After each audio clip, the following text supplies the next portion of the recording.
Hey guys, welcome to the 716 Sports Entertainment Podcast, episode number 63, where we are taking a look at Friday Night SmackDown from November the 14th. And we got a lot of WarGames stuff to talk about because there were a lot of WarGames matches that got amended, got changed, got some folks added, got some folks subtracted. And we had our surprise entrant from the, never seen 17 last time is now tournament to determine who is going to beat John Cena and ride off, John Cena into the sunset here. So we're going to get right into it and talk about it. So I am Mike with the 716 Sports Entertainment, joined by Mr. Sean O'Neill, and I guess let's talk about that men's War Games match first. So that is kind of what closed out the show, and there were some segments with Paul Heyman and the Vision, backstage dealing with Nick Aldis like here and there, but they were really kind of irrelevant into the way the overall sort of segment ended. But we did have Cody Rhodes and Bronson Reed have a match that was going to be the main event of the SmackDown show, which obviously was going to end in a disqualification, which it Yep. did. And it had the usual characters come down, but no CM Punk, surprisingly, even though he did make his announcement to be in the men's War Games match with the face team. But Jimmy and Jay came to help Cody, and they were beaten down by the Vision, Logan Paul, and now a Drew McIntyre who was suspended last week. And Paul Heyman, had some interesting things to say about, an additional member that's going to be joining them, likely to be Brock Lesnar. At least that's where I think it's going to end up going, which likely to me means Roman Reigns will be joining the face team because we still have a few more weeks of television with which to introduce the rest of the peoples that are going to be involved. But it's obviously very apparent you needed a villain for Cody, which is why Drew McIntyre, I think, joins the heel team. But what do Yep. you think about all that? So I think that's what I had said on our Raw review was that I wouldn't be surprised if Drew was the one of the extra choices just to give Cody a foil in this. Hmm. The other thing that I thought was kind of interesting was that when Jimmy and Jay came out to help Cody, they said, "Oh, the two other men in the War Games match." Jimmy was never officially announced as part of the War Games match. Did you catch Hmm. that? Um, and No, I, then I I missed that. Yeah, Michael Cole said that, or not? Yeah, Michael Cole because he's SmackDown. Yeah, he said that. So I don't know if that was a slip of the tongue or if that actually truly confirms that it's going to be both the Usos in there. I would say probably. I mean, as much as I would like to see Cena in there, I don't know that they use him in a match like that and put his final match at risk. You know what I mean? Because that's a pretty dangerous match to put him in. Look at how many injuries there usually come out of the War Games match every year. There's usually two or three. Yeah, Um, I agree. It seemed like I said it when in my intro. It seems so much more likely now that it's going to be Roman. Like it, yeah. it has to be Roman. And then you had mentioned that Heyman had some words backstage for Aldis, and one of the things he had said was that the members of the War Games team could come from anywhere, even from not on a roster. And you and I were talking about this last night when we were playing cards, but the you said Brock Lesnar, like you just mentioned. I'm wondering if that was more of a reference to Drew, since technically Drew was suspended, so he wasn't on a roster. He's still a SmackDown You know, superstar, though. I'm just wondering if it was just another like Heyman way of saying something. You know what I mean? Well, all right. Because So go ahead. I'm leaning towards it being Brock, like you said. I don't honestly I have a hard time thinking who else it could be that makes sense. I mean, Brock is a Heyman guy, and the stories that they could use from that to set up other things, it just makes the most sense. But I don't know. I mean, there's 10% of me that thinks maybe we'll see somebody else. I don't know who, but potentially. So Roman is going to definitely be on the show. He's on the poster. He's advertised for it. It's a big four event. There's nowhere else to put Roman other than this match. Right. Like Roman, I would say is 99% for this match. I like Is at this Brock on the point. poster? I don't think Brock is on the poster. But who else makes sense to be the fifth person then, right? Like it's either that or an underwhelming what? Austin Theory? Like Maybe that is super underwhelming. And if they want this to be like the biggest thing ever, I think the only other person you could insert into that would be like Gunther. maybe we get an unexpected heel turn from somebody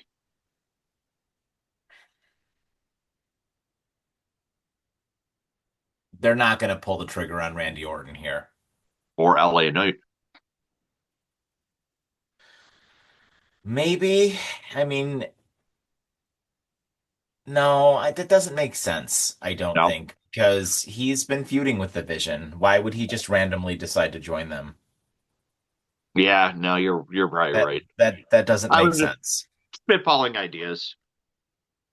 Yeah, no, it has to be Brock because you're building to Braun Breaker versus Brock Lesnar. Like that's the match. As much as everybody might want it to be Gunther versus Brock, which could still happen, I kind of feel like the match is Braun Breaker versus Brock Lesnar. I feel like that's where they want to go, Oh, 100%. That which keeps is, him out of the title picture for a while, which is another thing I think they want to do because I feel like once you get Braun Breaker in the title picture, he kind of has to win.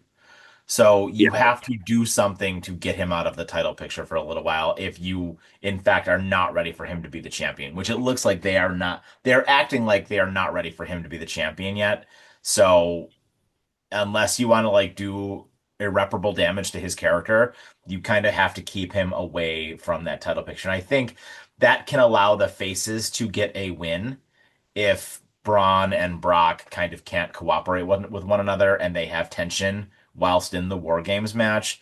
I think you can tell a lot of stories here as well. You can get like you can get a lot of cool pops too from, Roman's feuds with Brock and Cody's feuds with Brock and have them have face-offs and stuff like that. And, how can Drew cooperate with Brock as well? Because Drew and Brock kind of like, had their history when Drew kicked his ass out of the Royal Rumble as well.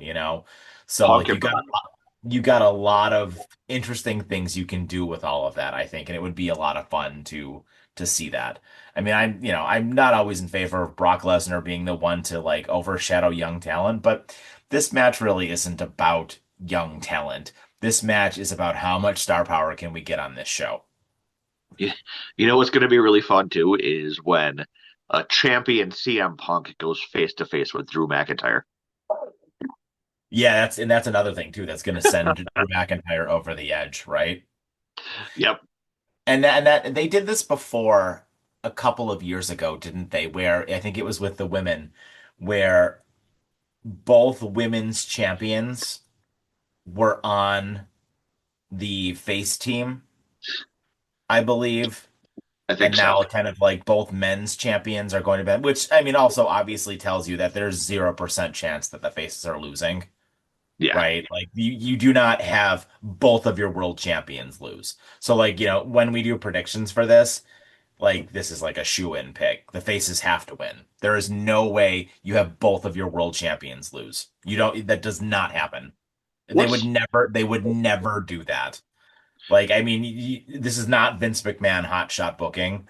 I was Like gonna Triple H say, will not bury both of his world champions. He will not do it. what's the record for War Games matches? Have Oh, I more face Does it have more faces or more heels won, or is it pretty much? I'm talking main roster War Games matches, or is it pretty split? what was the match last year? Hunk, Roman, and them versus um And that's when the Bloodline were faces, right? Against Solo's yeah. group, right? Oh yes, yes. So Yeah. the faces won. Yep. Yeah. So, and I think the year before that was when Sami Zayn turned. Was that the year Sami? No, that was CM Punk was the year before that when When he he returned. returned, yeah. The Faces won that one because that was when Randy Orton came back and looked like a monster. And then the year before that was the Sami Zayn one, where Sami Zayn and Kevin Owens had their thing. And that was when Sami Zayn like turned on Kevin Owens, like officially to help Jay, and become Yeah. that heel. So So that was the heel one that won. So 3 years ago was the last time a heel team won. So I feel like these tend to lean more in the favor of face teams anyway. But no, no, no, no, no, no. you don't think so? These matches are 100% designed for heel teams to look dominant because they almost always have the heel teams have the advantage almost every single time. Like heel team goes out first because they'll have some kind of match on one of the shows in a week or Yeah. two where it's like which team gets to have the person come out first because they do that. Like that's basic wrestling storytelling where Yep. you have the heel in the face 1-on-1, and then the heel has to come out to to beat down the face for a little while. Then the face comes and evens it, and then another heel, and they almost always do that every year. The heel team always has the advantage. That's easy storytelling. Yeah, yeah, absolutely. So I feel like that's where they're probably going to go with it, but I don't think anybody else other than Brock makes sense to me. No, I thinking about it now, I have to agree. It's I got my Drew pick right, and because that one made the most sense coming from not just SmackDown to represent over there, but for the storyline. And I think in your case, Brock is 100% got to be the choice. Nobody else makes sense with especially with the way that you backed up your argument there. Yeah. Yeah. I could be wrong, and I would be very interested to be wrong. I feel like they're trying to make this show a really big deal, and I think this is the only way you make this show a really big deal. Because if you have like a letdown spot here where you make it Austin Theory, I think that's gonna hurt somebody like Austin Theory whenever he does come back. Because I do feel like he will Yeah, eventually join the Vision, but I just think that that's gonna hurt him because I think people are expecting it to be a bigger name. I mean, at least that's what I think. I could be way off, I really don't know. But with that said, let us I just transition thought of over. something. Yeah, yeah. I think I know what I want them to do with Division. I want them to start recruiting younger stars and become a faction of the future. Oh, I don't know if they're gonna do that. Tell me that's not the perfect opportunity. You bring in your Austin Theories, you bring in people like that who can be molded to actually be your true future stars and have them as your group, similar to some of the things they've done that they've tried in the past. I mean, it's not a bad idea, but I don't think it's gonna happen. Just a thought. Yeah, no, I mean it's a fine idea. I don't trust WWE to do the right thing with that. Like Okay. just in general. I mean, it would be a fine idea, but it's a nice way to expose, new talent to the main roster audience. But again, I don't trust WWE to like ever do the right thing. Yeah. Um, so let's transition over to the women's match, which actually I feel like is going to be a lot different than originally anticipated, and I do actually think it's going to end up being a 5-on-5. So the women's match opened with a recap of what happened last week at the end of Raw, where Alexa and Charlotte lost their tag titles to the Kabuki Warriors, and Rhea and Io came out for the save. And Charlotte and Rhea and Io came out first, and cut their promo. To which Charlotte and Alexa came out, and Charlotte was really interesting here. Charlotte noted that she trusts Alexa Bliss, but she does not trust Rhea Ripley, Nope. and she does not want to be on a team with her. So this kind of left Alexa in the ring looking confused, and the segment ended. So it seems like they're going to have to find somebody to replace her. So this brings me to a couple of points that I want to make. But I will let you talk first here. So go ahead with your thoughts on this whole segment, and then I will give my fantasy booking to what I think is going to happen here. So I actually really like this because it's something we haven't seen in regards to one of these War Games matches yet. Because if you think about it, a lot of these times you have people on these teams who have been rivals, who have had some pretty rough feuds. And Charlotte made a really good point. Why should she be putting aside the fact that her and Rhea don't like each other?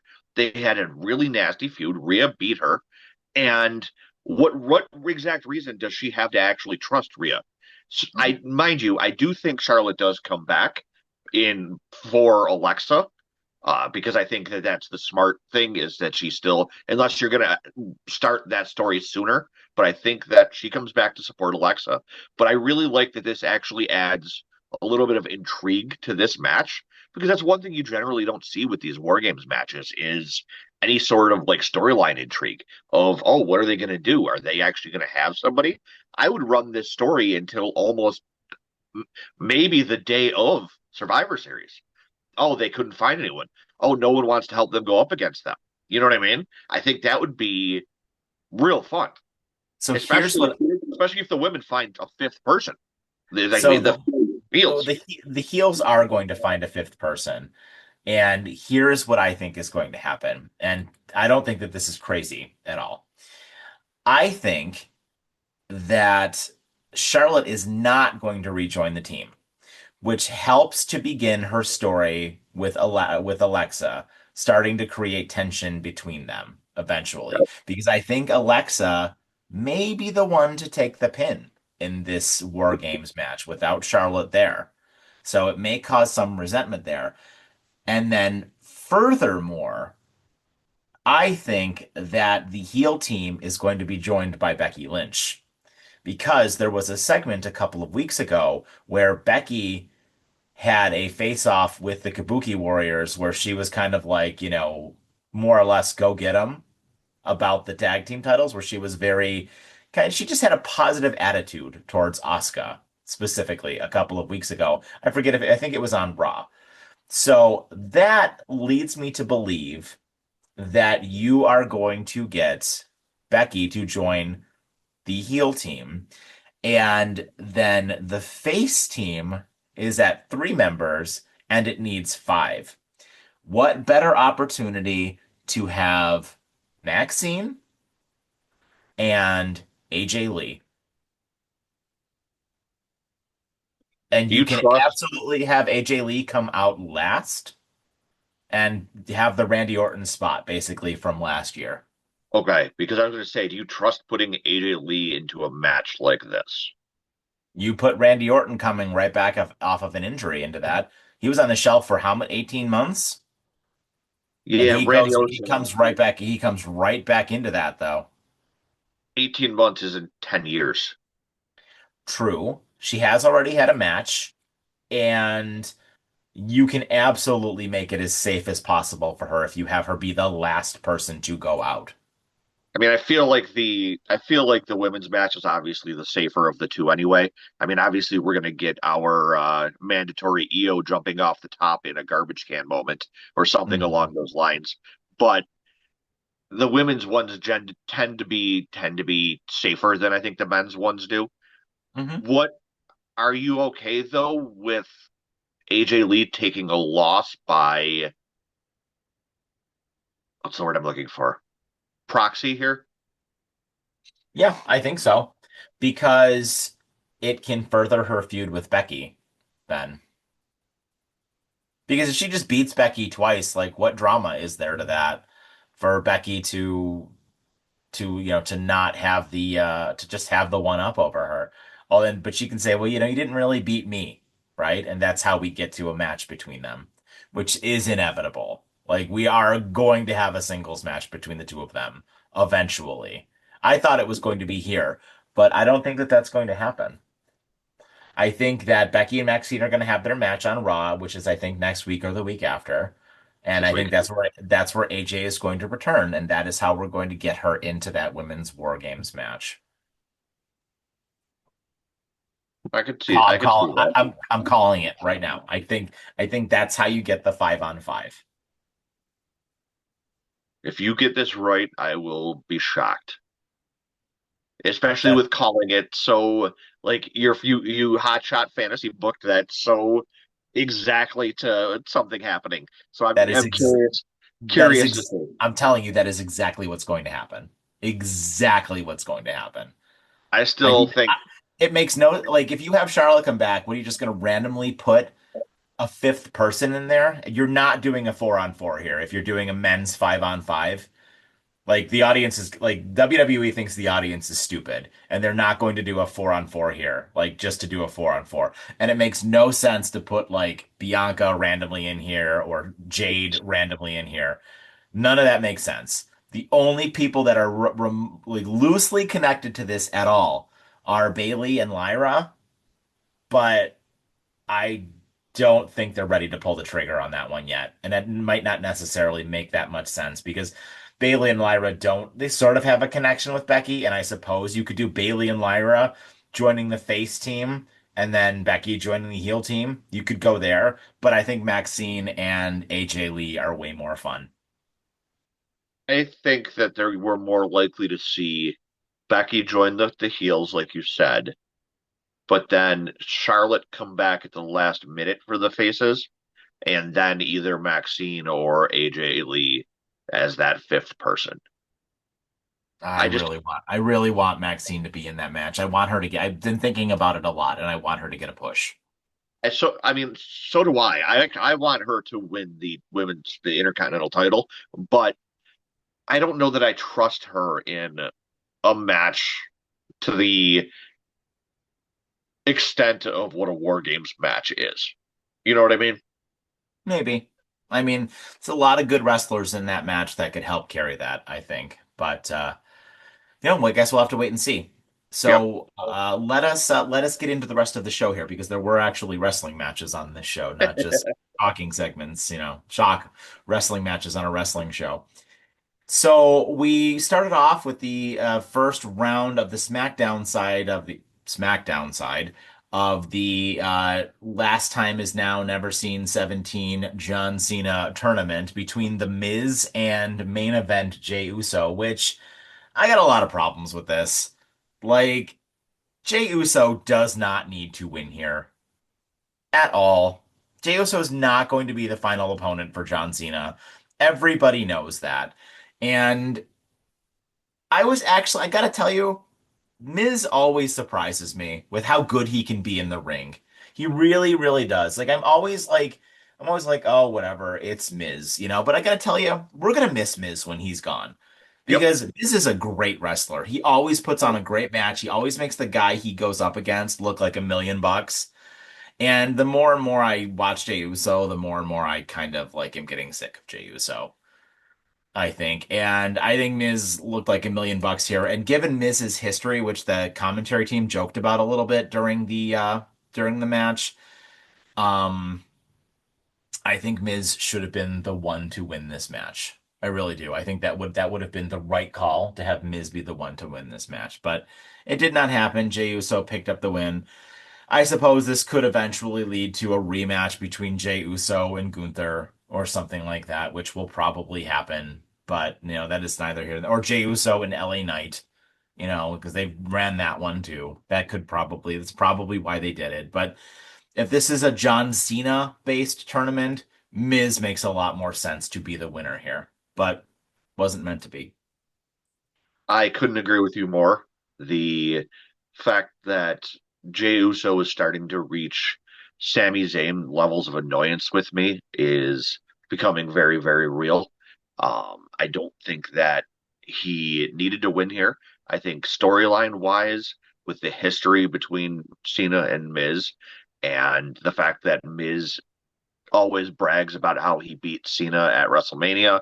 I think I would have been fine with Miz actually making it all the way to the finals and losing in the finals. I think he is one of Cena's biggest historical rivals outside of obviously like Randy Orton or The Rock or like the actual big name people. I think if you're talking lesser star power stars, I think Miz is probably Cena's biggest rival. And I would have been fine One of with the few him people to winning. beat him at Mania. Yep. And I've always been a Miz fan. The guy is almost CM Punk levels of skill on the mic. He is probably one of the best talkers out there. I still remember his going after Daniel Bryan on talking smack that one year, Rocky and how Smack. good he is, how good he is with talking on the mic, and he can back it up in the ring. And he's safe, he's consistent, and he can pull out good matches out of people. And Mhm. it's why WWE constantly trusts him to be an interim title holder or a lower card title holder because they know that he can put on good matches when they need it. And I think that they should have trusted him here. And I don't think Jay needed to win it. I think this was probably so far the only mistake out of the Cena tournament so far. So far. Yeah. Well, no, there was another Oh no, mistake no. We haven't on talked this. about it yet. So Yeah, far. I was gonna say, but yeah, there were plenty of mistakes that happened here. But again, we had after this the best thing on SmackDown, as we've said now for about 5 weeks in a row, 6 weeks in a row now. The United States Open Challenge Tournament again, just wow. Ilya Dragunov versus Axiom, and just absolutely outstanding. I mean, no surprise, right? Like these two guys are awesome, and this match just blew the roof off of this show. Just absolutely outstanding. I loved everything about this match, and it went for a while. It got several commercial breaks, and we obviously still are eventually building towards a bigger match between Ciampa and Dragunov, where they kind of keep Dragunov seems to be kind of ducking Ciampa a little bit here and there, but just like amazing, just absolutely amazing. And Dragunov, while he definitely looks like he's put on muscle since his return, he's still like a smaller looking guy, but he's deceptively strong. And like he hit some chops on Axiom and just blasted him several Yep. times. And that spot during the match with that springboard DDT was nuts. It was like absolutely nuts. And it almost like missed too. Like, but outstanding. Just absolutely outstanding. And it still continues to be one of the best things on SmackDown. The US Open Challenge is the such a fantastic way to showcase people that you either don't see as singles wrestlers all the time or just people that you don't see all the time anyway. And I really do, as much as I think Dragunov needs an actual feud here at some point, because I don't really count whatever's going on with Ciampa as a feud, because it really doesn't make a whole lot of sense to me. But I think at some point he's going to need an actual feud, but I really want this U.S. Open Challenge to continue, especially with them announcing that SmackDown's going to be going back to 3 hours in January. They're going to need time filler, and what better time filler than to continue this down the road? I don't care who's champ. I mean, if a heel's champ, I don't know that we see it because they don't want to defend it like this. But for as long as a face is champion, this needs to continue. And I can't say enough good things about Axiom. Like we normally see him only as in the tag teams, and the man can go solo. Like that, like you said, he should use that DDT as his finisher. It was incredible looking, and I'm a big fan of these, and I'm a big fan of Dragunov himself. Like you said, the guy is deceptively strong. It makes it so that like the H bomb that he uses as his finisher isn't quite as lame as it could look if it was a weaker looking wrestler. Mhm. And back to the Ciampa thing, though, I don't really understand where they're going with this because constantly ducking him like he is doesn't feel like a face move to me. And as funny as it is that he keeps basically hosing him over, I just really I don't quite understand it. Well, I guess we'll just have to kind of wait and see where it goes for now. We did have another announcement for basically a Timu WarGames match that is going to occur right before WarGames on the Go Home show for WarGames, and that is going to be the MFTs versus the Hodgepodge last thrown together Motor City Machine Guns, random Shinsuke Nakamura and Rey Fenix, and Sami Zayn versus the MFTs in a traditional Survivor Series elimination match, but basically a War Games Timu match prior to Survivor Series, which I think we'll be fine. It gives a lot of these guys an opportunity to like get a match, get a big match that will be on a show, right before the pay-per-view. You had probably had an opportunity here to do this at Survivor Series, but we say this all the time. I don't feel like you put a lot of your like mid-card guys, and this match would probably take way too long Yep. to do it properly. So like I know a lot of the internet is probably going to piss and moan that this match is not on Survivor Series, but I don't think it would have been appropriate to put this match on Survivor Series if you wanted it to be a good match because it's going to need like an hour and it's probably going to get like an hour at the end of the go home for SmackDown. You know what I mean? So I think it's fine that they're doing this. I think, truthfully, I think the heels should win. But I guess we'll have to wait and see. For me, I think it's going to depend on what else ends up being on the Survivor Series card. Because depending on what other matches there are besides the two War Games matches, there could be space for this, especially with it being a big stadium show. A bigger match might not have been a bad idea. Um, I think you're right. I think the faces or not. I think the faces need to take the loss here. I think Solo's group, if you want to keep establishing them as this dominant faction that you want them to be, they need to win here. And then I think they face off with the Wyatts afterwards again, because obviously when they told Solo about it, we got the Wyatt screen flash afterwards. I just, as far as where they're placing it, I understand why they're doing it on SmackDown. They always want to have like a big match right before the PLE.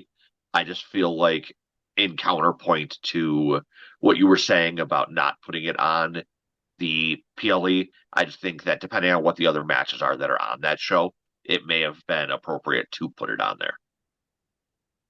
I completely disagree. I think that there's no way this match could have gone on the War Games show just because of timing. You're going to have 2 hour long matches on the War Games show. You do not want to burn the audience out with having all of your, I don't mean this disrespectfully, but having all of your B level talent in a B level match that is going to go up against or in between your two A level matches with your A level talent. You're going to burn out the crowd if you have 3 hour long matches, especially if you want to toss in a couple of singles matches in there as well. This show is going to end up being way too long, and you know how WWE is with not wanting shows to be long. There's no way that they would put this on there. It makes complete sense why this is going to be on the Yeah, SmackDown beforehand. but this They're, is they wouldn't do it.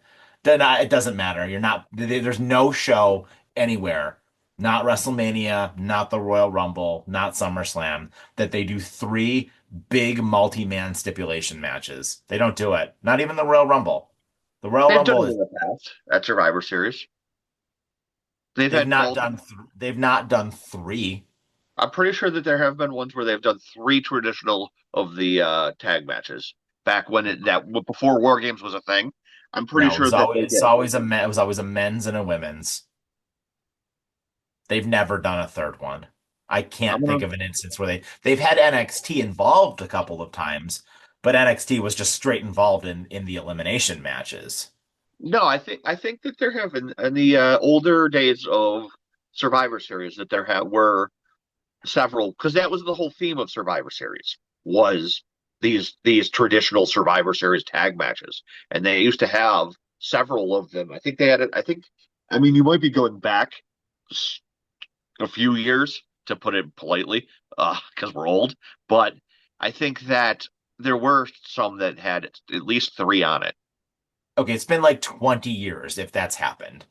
I think just you have the opportunity with this being a huge stadium show to put on a bigger style matches. This guy over here just loves to argue with me. I do. You said we want a confrontation. I'm confronting you. Yeah. Anyway, maybe you're right. Like I said, I don't know. I don't know how I feel No, about it, but let's get into the next match because I know you have a lot to say about the burial in the next match. So why don't you go ahead and tell us about the next matchup in the Never Seen 17 last time in action John Cena tournament qualifier match of the Millennium for the Saturday night's main event. John Cena's a 17-time champion matchup tournament. and he's leaving. Don't forget that. The So we got LA Knight versus a mystery opponent for this one, and you and I had been discussing. who we thought the mystery opponents could be. And I know we are pretty set on one of them being Joe Hendry, especially signing with WWE multi-year contract. If you guys out there did not hear that that happened, it was not him in this case. It was, in fact, my pick of Zack Ryder, which right there is WWE's first mistake. He should not. I get that he was Zack Ryder while he was wrestling with WWE. However, he has not been with WWE in 10 years, maybe 8 years. He is Matt Cardona now. And everybody knows him as Matt Cardona now. And I think that WWE should have allowed him to wrestle as who he is, especially because, oh, unless you're going for the nostalgia factor here, a lot of the newer fans probably don't know who this guy is when you call him, oh, this is Zack Ryder. You know what I mean? And this match, I mean, obviously Ryder came out hot and tried to go for the win immediately, but then it turned around and LA Knight just won. And that was mistake number two. Why does LA Knight need the win here? Like, other than teaming up with Cena once against Roman, what connection does Knight have with Cena? Zack Ryder and Cena have a ton of history with each other, and you're just gonna bring the guy in just to put over LA Knight for no reason? Like, I think that your special guests should both have advanced. I'm assuming that Monday we'll see somebody advance. At least I hope. But I think this was a complete whiff by WWE. Yeah, I've got a lot of problems with this. The first problem with this is he showed up on NXT as Matt Cardona, and now he's coming out on the main roster as Zack Ryder. That's Yep. complete inconsistency nonsense. The second thing is, yes, I like LA Knight. I put him in my top five, but again, he didn't need to win here. LA Knight gains nothing from winning here because nor do I, and I honestly think I think this if they're going to keep Cardona around, which I don't know if they're going to do that, I don't think that this helps him at all. I think it hurts him honestly to lose. And thirdly, the audience didn't give a crap. The No. audience did not give a crap at all. They didn't care when he came out. They didn't care that he lost. They didn't care about this match, to be completely honest with you. The only thing that they honestly liked less was the match after this. But yeah, this was ridiculous. This was boring. This match sucked. And yeah, I was really disappointed in this whole thing. I don't think putting Cardona up against LA Knight was the right choice. I think that a different wrestler probably would have been a better choice. And as far as the crowd portion of it goes, I don't know if it's just because they didn't really know who he was. But outside of that, I don't know why he didn't really get any sort of reaction. Yeah. So then the last thing is we already spoke on the main event was Jade Cargill versus BFAB. I don't really have much to say here. Jade Cargill won, obviously. And I think we're just kind of in limbo here until Bianca returns, which will likely be probably maybe at Survivor Series when we have some kind of match between Jade and somebody, and then Bianca comes back then. I don't know. Frankly, I don't really care. So unless WWE is keeping it real close to the vest, I don't think we're going to see Bianca for a little while yet. I was reading something on our everybody's favorite internet cesspool of X about Bianca and her injury and the finger injury that she's been dealing with. And apparently it was like really bad to the point that it like impacted like the knuckles in her finger. And that's why she's been out as long as she has, is because it's apparently a really difficult injury to heal. Mhm. And she's still in the process of be trying to get medically cleared. So based on what I was reading, I don't think we see her until maybe Royal Rumble at the earliest. So going forward, I think we're going to see Jade, at least for now, just continue to Wardlow these no name women, and no name in the sense of being low on the card. Like next up is going to be Mishin, of course, because BFAB and Mishin are connected at the hip. And until honestly, probably Charlotte is going to be Jade's first actual like big name feud, I think.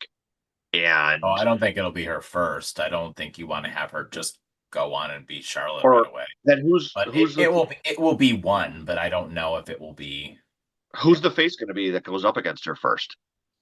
The She'll first believable face. she'll probably get a rematch with Tiffany eventually. I don't know. Maybe they'll bury Julia even more, and they'll have they'll have her beat Julia. Probably Like do that. I was thinking about it during this match with where we stand with, and it comes back to what I've been saying for months now in regards to the Julia situation, with how shitty this women's roster is on the SmackDown side. Who is the first believable person you can put up against Jade that that might put in your mind that they have a chance at actually beating her? I think it's just a holding pattern until Bianca comes back. But I then think they're just yeah. I don't that think brings they us back to the same problem as with Cody, where we're basically just in this stalling of matches that there's no intrigue to, there's no mystery, because we know that there's just not going to be anything that changes in them. And it's part of why SmackDown as a whole has been ass for the last 2 months. well longer than that, but yeah. So yeah, I don't know. I don't know. I'm just as you can tell, I'm just completely apathetic about it. It's not interesting to me at all. I'm so Right. aggravated with how they buried Tiffany, how they buried Julia. It's so boring. It's so boring and not interesting at all. You have so much good talent, like so much good young talent, and Jade sucks. Jade sucks. Nia Yep. sucks. Like maybe Lash Legend will be good. I really don't know much about her. Um, She will be. and like this story is this everything you're doing with Jade is brutally damaged by the fact that Bianca is not around. I mean, Yep. I've never liked Bianca's character, but I will not deny that Bianca's at least a good wrestler. I don't like the way she sells, but she's a good wrestler. Like Bianca's got a little bit too much of the Young Bucks syndrome from AEW a little bit, where she doesn't sell for anybody, Yep. kind of like the Young Bucks. But Bianca's still a good wrestler, and I think it would help Jade a lot to be with her. And I think when she was with Jade, it helped Jade a lot. And I just think that Jade needs to be in developmental and not be the champion. I think it's a big mistake making Jade the champion because she's not over with the crowd. She's terrible on the microphone. She's not a good wrestler. The only thing she's got going for her is that she looks like $1 million. Yep. That's, I mean, we've been saying that since she came over from AEW, and when it took them, what, 2 years to even debut her after coming over from AEW, when she was a almost a year-long champion over there, that tells you that either she's not picking something up or there's something more going on. And based on the quality of the matches and everything that we've seen, and even now with her, what's going on, like even with how she beat Tiffany and now beat BFAB, she's hitting them with 6 power bombs, and that's the match. Hmm. Like she's getting the Goldberg treatment, and if anyone who knows wrestling history knows that the Goldberg treatment isn't a good thing in the long run. It's used to cover up deficiencies in the ring. And Jade is she's got the look, she's got the presentation, and which is basically exactly what Bill Goldberg had. Yeah, completely agree. It has me really worried going forward once they hit this 3 hour SmackDown again. What the hell are you going to fill the show with? Well, I mean, you know what, you're gonna have to bring some talent up. You're gonna have to move some talent around. You've got a huge tag team division that doesn't get focused on enough. So, you have an opportunity to like really showcase your tag team division a lot more as well. Because frankly, who's the They tag need team to. champions? It's the Wyatts. Yes, But you had to think about that. I did because we haven't seen him in 2 weeks. That's exactly my point. So anyway, we're kind of going off on a tangent here, and I don't really want to ramble too much longer. Yeah. So that is our show. And we are building towards War Games. So hopefully it gets better and it gets better soon. But yeah, so what is your final rating for the show? Because of the advancement of the war game storylines and not the wrestling side of it outside of the OUS Open match, I give it a 2.5. The only good match on it was the US Open. It was negatively impacted by Jay and LA Knight both winning. And I don't know. I'm going to go 2.5 out of 5. Okay, I think that's fair. I mean, I agree with you. I think that I don't know. I think that there's just like a lot that a lot that they need to do to just to make things better and it, I don't know. I'm really struggling like we've been saying for a while. I'm really struggling with SmackDown just in general because it's such Yep. a difficult show to watch from time to time. So, yeah, I would say my final rating for this show is a Vince McMahon changes your name out of 5. So, thank you guys so much for joining us for the show. As always, like, comment, and subscribe. We really appreciate it. We respond to every comment and let us know what you guys think in the comments down below. Do you guys think that SmackDown is unwatchable? I mean, what would you like to see changed? We'd love to hear it. And we will talk soon. Have a fantastic day and take care.